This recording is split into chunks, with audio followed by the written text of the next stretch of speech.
Islamabad high court ने जुमेरात को इमरान खान से रुफ़का और दोस्तों की मुलाकात बहाल करने का हुक्म दे दिया। मंगल को फैमिली और वकला मुलाकात करेंगे।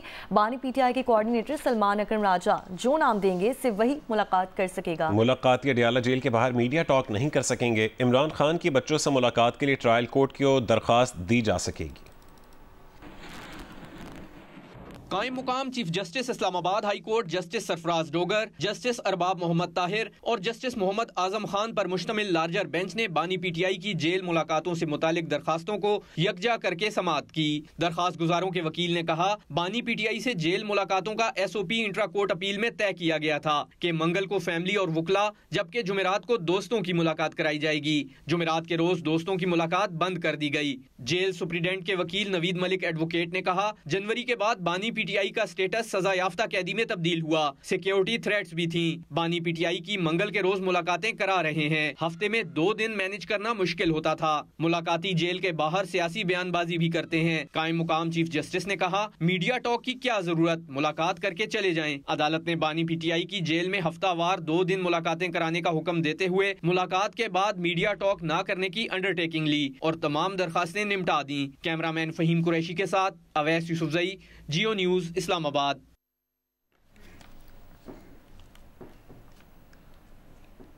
Secretary general PTI Salman Akram Raja ने कहा है कि अदालत ने बानी पीटीआई से उनके दोस्तों और रुफ़का की मुलाकातों को बहाल कर दिया है। सलमान अकरम राजा का मजीद कहना था कि बानी पीटीआई के माफ़ी मांगने का कोई इम्कान नहीं है, किसी से कोई समझौता नहीं होगा। बोले, अपोजिशन जमातों से अच्छी गुफ्तगू चल रही है, मुशावरत से आगे चलेंगे। MQM, पीपल्स पार्टी और नून लीग समेत इस निज़ाम से मुस्तफ़ीद होने वाली जमातों को अपने रवैये पर नज़रसानी करना होगी।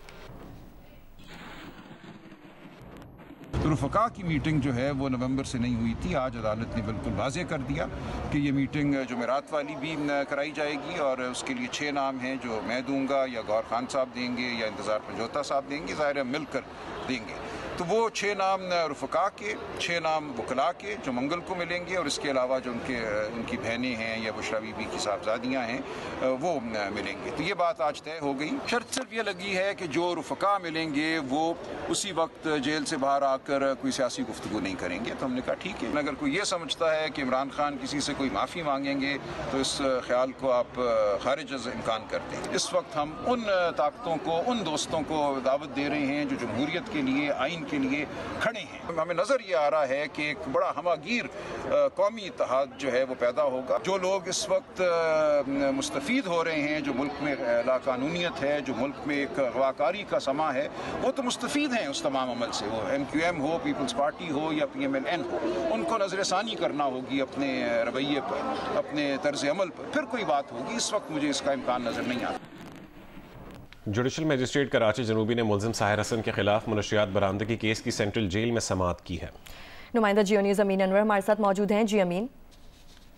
बिल्कुल, मुलजिम साहिर हसन के खिलाफ मंशियात बरामदगी केस की समाअत हुई है, जिसमें डिप्टी डिस्ट्रिक्ट प्रोसिक्यूटर ने पुलिस की जानिब से जमा कराए गए अबूरी चालान पर एतराज़ात आयद कर दिए, जिसके बाद अदालत ने भी अबूरी चालान कबूल करने से इनकार कर दिया और अदालत ने केस के तफ्तीशी अफसर को केस का चालान वापस कर दिया और कहा है कि 26 मार्च तक प्रोसिक्यूशन के एतराज़ात को दूर करके दोबारा केस का चालान पेश किया जाए। डिप्टी पब्लिक प्रोसिक्यूटर का कहना है कि पुलिस की जानिब से जो चालान पेश किया गया है उसमें खामियों की निशानदही की गई है और तफ्तीशी अफसर को हिदायत की गई है कि वो इन खामियों को दूर करें। अबूरी चालान में मंशियात की खरीदो फरोख्त और इस्तेमाल होने वाले बैंक अकाउंट और उसके मालिक का जिक्र नहीं है। एक एतराज ये लगाया गया है, जबकि शरीक मुलजिमान का भी चालान में जिक्र नहीं है। और मुलजिम साहिर मुस्तफ़ा आमिर अगवा और कत्ल केस में पुलिस इन्वेस्टिगेशन पर प्रोसिक्यूशन ने तहफ़्फ़ुज़ात का इज़हार कर दिया। प्रोसिक्यूशन ने IG सिंध पुलिस को खत लिख दिया। खत में लिखा गया कि इन्वेस्टिगेशन टीम के खिलाफ लीगल एक्शन लिया जाए। अरमगान और शराज ने मुस्तफ़ा आमिर का बहिमाना कत्ल किया। इन्वेस्टिगेशन टीम ने प्रोसिक्यूशन के केस को नुकसान पहुंचाया। मुलजिम अरमगान के एतराफ़ी बयान से पहले प्रोसिक्यूशन को ना बताया गया, ना ही एतमाद में लिया गया था। मुलजिम का एतराफ़ी बयान दोबारा रिकॉर्ड करने से मुतालिक इन्वेस्टिगेशन के इक़दाम से केस को नुकसान पहुंचा है। IG सिंध गुलाम नबी मेमन ने कहा है कि मुस्तफ़ा आमिर केस में इज्तिमाई तौर पर मुकदमे के हल के लिए कोशिश कर रहे हैं। प्रोसिक्यूशन की गाइडलाइंस के मुताबिक इन्वेस्टिगेशन की है। सिंध हाई कोर्ट के बाहर गुफ्तगू करते हुए IG सिंध का कहना था कि कराची में गुज़िश्ता रमज़ान के मुकाबले में स्ट्रीट क्राइम्स की वारदातों में कमी आई है। पिछले साल रमज़ान में रोज़ाना तकरीबन 250 स्ट्रीट क्राइम्स के केसेस रिपोर्ट हुए थे। एडिशनल आईजी और मेरी बात हुई थी, जो कंसर्न टीम है उसमें बहुत सारे एविडेंस जो है ना वो right from day one prosecutor इसमें इस केस में शामिल है, उनके ही मतलब इंस्ट्रक्शंस पे एविडेंस कलेक्शन हो रही है। कुछ एविडेंस ऐसे होते हैं जो टाइम के साथ कलेक्ट करने होते हैं, कुछ ऐसे एविडेंस होते हैं जो मतलब कोशिश के बावजूद भी कलेक्ट नहीं हो सकते, बिकॉज के नेचर ऑफ सिचुएशन ऐसी होती है। तो मुझे यकीन है कि इस केस में पुलिस ने जो एविडेंस कलेक्ट किए हैं वो बेहतर किए हैं और एज़ पर प्रोसिक्यूशन ऑफिसर के हिसाब से किए हैं। मुस्तफ़ा आमिर कत्ल केस के मरकजी मुलजिम अरमगान के खिलाफ एंटी मनी लॉन्ड्रिंग सर्कल में सरकार की मुद्दत में मुकदमा दर्ज कर लिया गया है। FIA का कहना है कि मुलजिम अरमगान हवाला हुंडी, डिजिटल करेंसी समेत मुख्तलिफ चीज़ों में मुलव्वस है। मुकदमे के मतन में ये भी कहा गया कि मुलजिम जालसाजी से हर माह में 3 से 4 लाख डॉलर कमाता था। मुलजिम जालसाजी के पैसे डिजिटल करेंसी में तब्दील करता था। मुलजिम ने अपने 2 मुलाजमीन के नाम पर बैंक अकाउंट्स खुलवाए थे। मुलजिम के कॉल सेंटर से अमरीका कॉल्स की जाती थीं। अहम मालूमात हासिल करने के बाद अमरीकी शहरियों से फ्रॉड के जरिए रकम बटोरी जाती थी। मुलजिम अरमगान ने 2018 में अपना गैर कानूनी कॉल सेंटर कायम किया। अरमगान अपने कॉल सेंटर से फ्रॉड का मुनज़्ज़म नेटवर्क चला रहा था। अरमगान वालिद के साथ मिलकर हवाला हुंडी का काम करता था। और अभी सबसे पहले आपको बताएं कि महकमा मौसमियात ने 25 से 27 मार्च के दौरान पंजाब के बेशतर अज़ला में बारिश का इम्कान जाहिर कर दिया है। PTMA के मुताबिक मरी गलियात समेत दीगर पहाड़ी इलाकों में बारिश और बर्फबारी की पेश गोई की गई है। रावलपिंडी, जेहलम, अटक, चकवाल, सरगोधा, मियांवाली, खुशाब, मंडी बहाउद्दीन, शेखुपुरा, हाफजाबाद, गुजरांवाला, गुजरात, सियालकोट, नारोवाल, फैसलाबाद, टोबा टेक्सिंग में भी बारिशों का इम्कान है। उम्मे फरवा हमारे साथ मौजूद हैं। उम्मे फरवा, बताइए महकमा मौसमियात का मज़ीद क्या कहना है? जी बिल्कुल, इन दिनों में दर्जा हरारत जो है बढ़ना शुरू हो गया और उसके बाद से गर्मी जो है उसका आगाज हो चुका है।